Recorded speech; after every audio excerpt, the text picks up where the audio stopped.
I'm going to give a bit of a run through of the Care Concierge service, bit of a refresher on it for those that have seen it before, and yeah, chance for any questions that you might have about it as well. So without further ado, let me share my screen and run through a few of those slides that we've got. So I'm going to spend hardly any time on this because I don't need to teach anyone how to suck eggs. I think everyone in this call knows the stresses and strains of the social care sector, quite frankly, probably better than I do. Although we speak to plenty of people every day that call through about care and later life care, adult care journeys, you obviously see it in person and the person requiring that care as well. And I'm sure you've seen that over time as well in terms of how things have changed. So I'm not going to reel off the numbers and figures, but I think it's worth addressing maybe a question of why are legal in general doing this anyway? Why are L&G in this space doing something on care? And short answer is as skeptical as you're fully entitled to be is because we think it is the right thing to do, because we think there's a genuine gap there. There's a need for good quality information about understanding and funding care and support. So it's a resource, Care Concierge, that is available to all legal and general customers and our clients and their immediate family members. We really make it as easy as possible for people to pick up the phone completely free of charge. As I say, we don't charge for any aspect of our service. Do it because we think it's right, because we think it's necessary. And our relationship that we have with MHA, we think it's also right to extend that and to offer that out to MHA's customers and their family members as well. And it is often family members that pick up the phone to us and have that conversation, of course. I'd say, yeah, a good solid 95% of our calls are from adult children and children-in-law that are calling on behalf of parents. And really, we don't turn anyone away. If you've got a question about care in terms of how this is going to be, how you're going to navigate it, how it's going to be funded, then that's what we're here to do, is try and make sense of that for you. Understanding the care journey is the vast majority of our calls, to be honest, is people often come to us at a point of quite significant emotional distress, a point of crisis. It's usually the point where you're needing to look at putting in a significant package of care or any care at all. There's something that's triggered that. Sometimes people just gradually start to need more support, but often I think we all know it's kind of draw a line in the sand. There's a crisis that happens that triggers this, and it's usually kind of all plates that are spinning up in the air, and you're just trying to make sense of this world that you're suddenly in, trying to navigate this on behalf of mum and dad. So, what's the role of a social worker? What is that hospital discharge assessment? What is attendance allowance? Do they qualify for that? What happens with regards to notifying the council about their council tax if they've got a temporary stay in a care home or in a hospital? What about, if dad goes into a care home, mum's going to be at home, we might need to make some improvements there. How does that work with adaptations and maybe finding something more suitable for her to live in for a house? So we just try and make sense of this world first and foremost for people, put it all into order. These are all the different departments you might come across. These are all the different people that are going to have an involvement in this process. And this is who to go to at which point, and in order to, plan ahead and work your way through this care journey, which is described as a minefield to us. In fact, I just got off a call about 10 minutes ago. I was a little bit close to the wire, but a lady that I was talking to, and she used that exact phrase. This is just such a minefield. We're just not really sure how to progress through it, where to start, and how to make sense of it. So a big part of what we do is just putting it all in order and basically putting people's heads back on and giving them a bit of a direction to head in. In terms of funding care as well, how's this all paid for?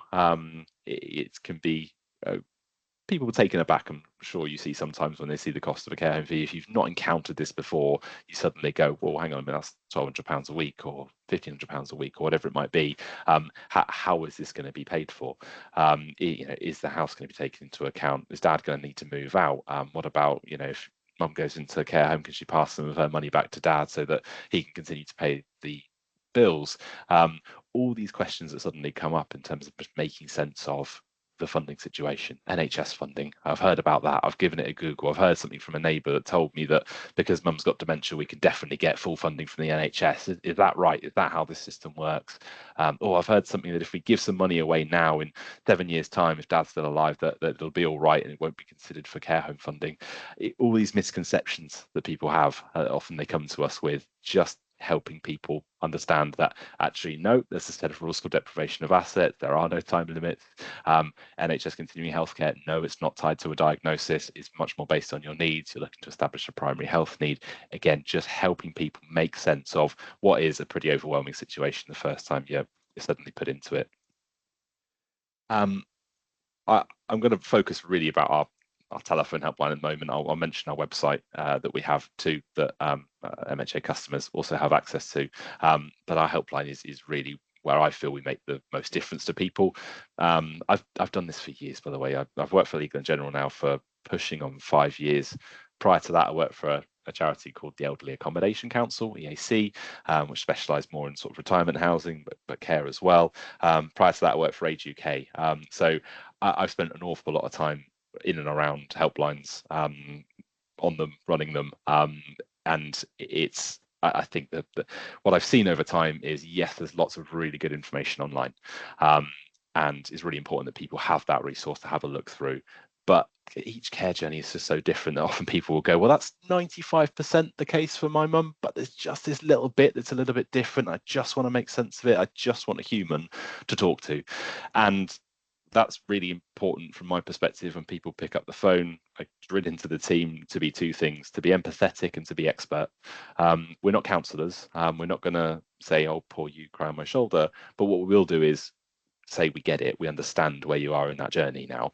We understand the pressures that you're under. And we also recognise how we can help is to give you the information that you need to start moving forward.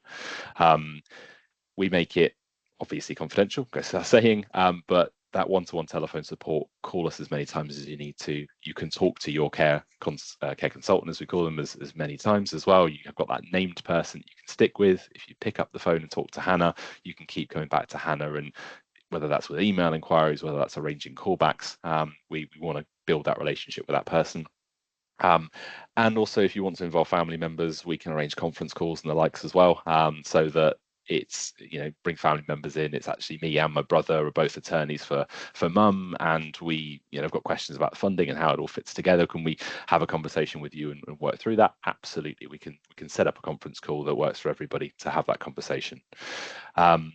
Powers of attorney, that comes up an awful lot as well, you might imagine. Understanding the rules around mental capacity, the principles of mental capacity, when you need to set up a power of attorney, which is basically today. What happens if you haven't got a power of attorney? If you're looking at deputyship powers, how much does that cost? How long does it take? Again, our job is essentially know as much about care as we can. There's no scripts for our team. You just have to know this stuff. As I'm sure you're aware, you just build up this information, this knowledge, this awareness over time, and it is all just so interwoven, this spider web of care, of housing, of benefits, of funding, of legal matters, and so we just try, as I say, make it kind of clear to people what route they need to follow down, where it all links up, joins up, and hopefully makes sense. Benefits, full benefits checks is a common one as well. Attendance allowance, I'm sure you're all familiar with, making sure that people are claiming that where they might not be previously aware of it. All our information will follow up with a written email summary as well, so that people aren't furiously scribbling notes whilst we're talking to them, that they can take that information in, and then we'll email them a sort of summary action plan afterwards. Plenty of information guides and the likes that we can send them to read through in their own time as well. And if someone will benefit from it, and to be completely transparent, this is the other bit that L&G get from having us, is that if somebody would benefit from talking to a financial advisor about care, the first thing we'll say is, have you got a financial advisor that you can go and have a chat with about care? Because you might be interested in something like an immediate needs annuity, care annuity to pay for care. If they're in a financial situation where they might benefit from that, we'd say, go and have a chat with your advisor. If they say, I don't have one, then we can suggest an independent whole of market financial advisor. There's no referral kickbacks or anything that we get from that relationship, we just send them to who we think are the best people to do independent financial advice, which is usually SOLA, Society of Later Life Advisors, accredited advisors, who can have that conversation, can talk about immediate needs annuities. And if they sell an immediate needs annuity, there are 4 providers in the market. Guess who's one of them? L&G are. So if you're just looking for the sort of what is L&G getting out of this, from that level, then I suppose you could say that that's one aspect of it. But quite frankly, the number of people that would benefit from an immediate needs annuity, I think, is something that's unexplored, and there are more people that should consider it. But a lot of the people that come with questions to us is about what happens when the money runs out, what about local authority funding, what about third-party top-ups. So it doesn't come into those conversations all the time anyway. So there's a bit of a run through of what we talk to people with over the phone. This is my slide, which is just a reminder to talk about the website, because often I get caught up in the helpline. Adam, we can still see the first slide. Oh, you're kidding. That's all right. I haven't gone that far, to be fair. Let me try that again and see why that's done that.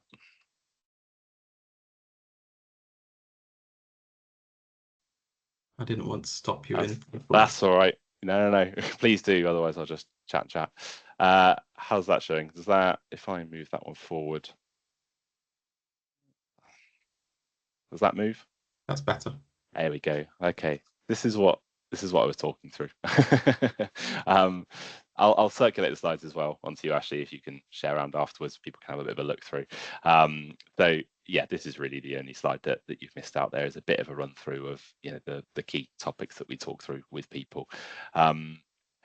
Just give you a chance to look at that as well. What I'll say is we will signpost off where we think it's appropriate. If there's an organisation that's got specialist knowledge that we might have, then we always want to be moving people forwards. So for the likes of NHS funding, for example, if you want to get into a real nitty gritty continuing healthcare, I want to appeal the decision and I'm looking for the best way to do it, we can give you a bit of information, but we might also signpost you off to the likes of Beacon, which some of you might be familiar with. They get NHS England funding to do kind of free 90-minute consultations with people about continuing healthcare.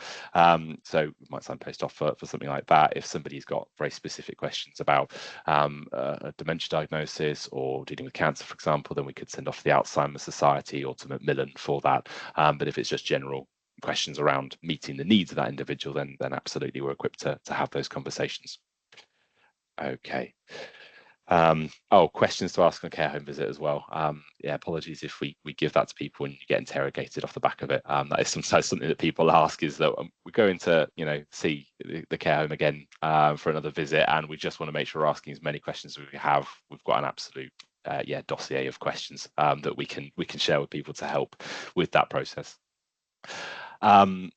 This was the slide I mentioned about being prompted about the website. So this is our online resource essentially just covers over some of those really frequently asked topics that we get, particularly around legal matters and around funding matters, that we've got up on our website.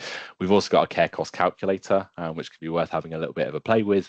Again, I'll pop a link in the email that Ashley can circulate afterwards with the slides, where it asks 5 questions about what type of care you're looking for, value of your property, savings, income and location, and it'll spit out the average cost of a care home in your area for private residential care, and make some calculations based on what you've told us about whether or not you might qualify for local authority funding, whether you're a self-funder, if you're a self-funder, how long that money might last, whether or not you might benefit from talking to a financial advisor. Then we'd signpost off to the SOLA website to continue that conversation. So that's well used. I'd say our top 2 pages on our website, read into this as little as you like, is probably the care cost calculator and our page on deprivation of assets and gifting rules. Third one's probably hospital discharge. We do an awful lot on hospital discharge, perhaps unsurprisingly. I'm not going to read out these ones here. You feel free to read them through, but people really value the conversations that they have with us. We don't have any complaints about the service that we provide. We've never had a complaint, and we get an awful lot of very lovely feedback, I think, from people whose main emotion is just being relieved to talk to somebody that gets it, and that can just have a conversation with them about this thing that is completely occupying their mind and other people might not be as familiar with. I'm just going to share this very short video. It's only a minute and a half. Hopefully the audio will come through okay. It starts silent, but maybe Ashley, if you can give me a thumbs up in a second. You have no idea how much you're helping. It's brilliant. Thank you.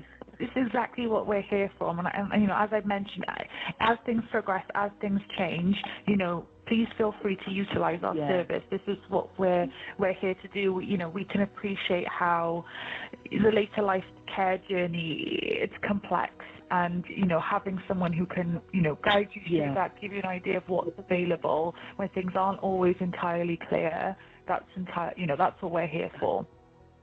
I have to have been a tremendous help, and so grateful. I'm so happy that there is this service. I tell you, you've put my mind at ease. This has been really helpful, and it gives me so much more options. I appreciate you calling in, you know, explaining the circumstances, and you know, hopefully, you know, as you've mentioned, this will be helpful now for the next step. Oh no, thank you for your time. It's been great.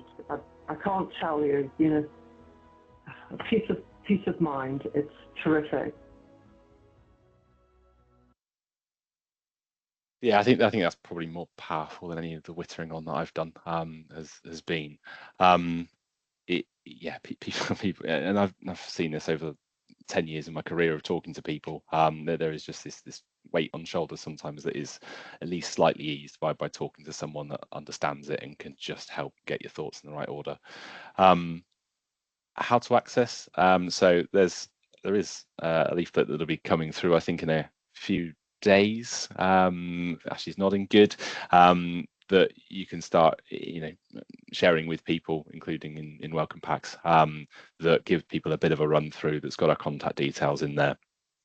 In essence, we try and make it honestly as possible, as easy as we can for people to get hold of us.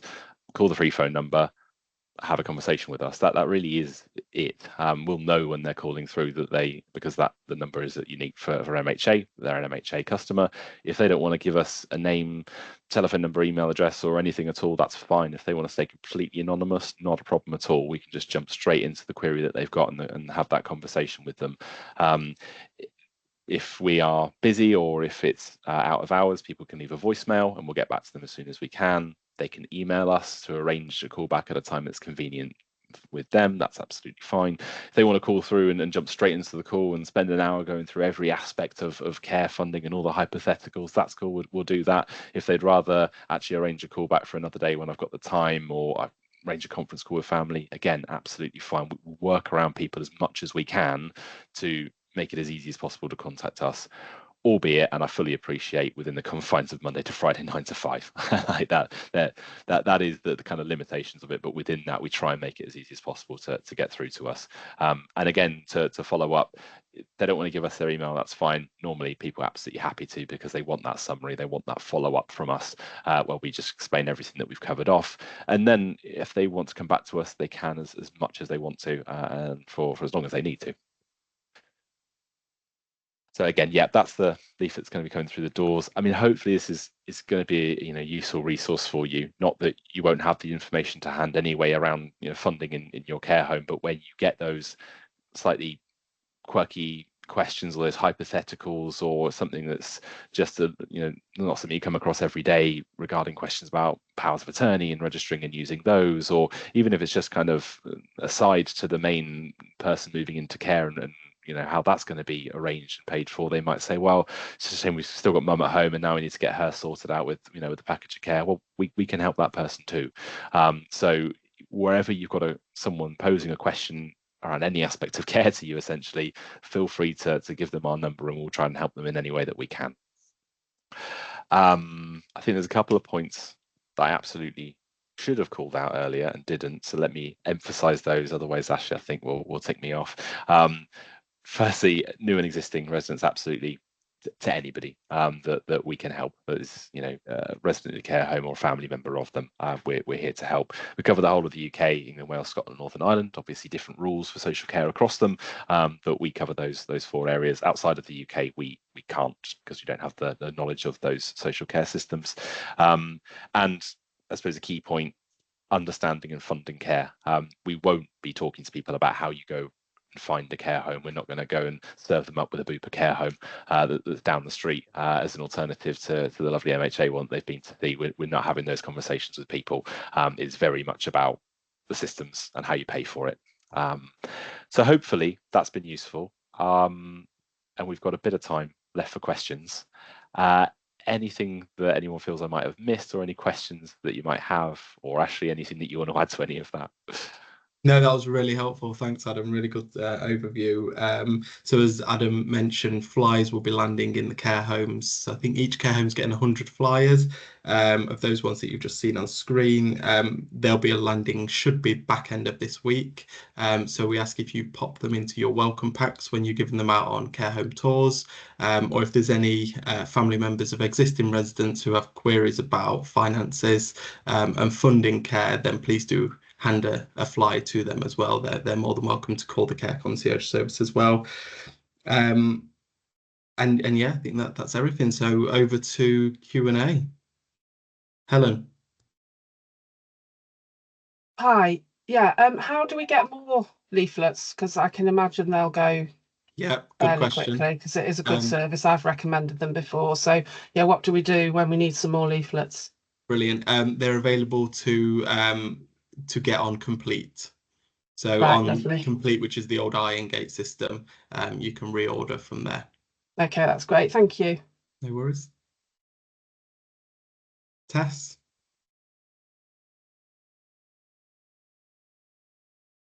Hello there. So it's not really a question, it's just a tip for everyone. So when I put out my weekly email, about every 6 weeks I put the link in my email to update families. It's just a nice thing to do, and saves the leaflets as well, actually. Yeah, it's a really good idea. We have, so far this year, we have actually only seen 12 referrals to the Care Concierge, and we feel we can do a lot better than that. 12 is quite small, so we want to at least double that figure, if not go further. So yeah, any way of promoting the service would be really helpful.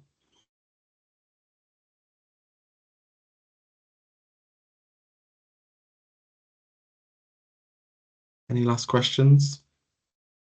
Those are very easy questions. None of them for me.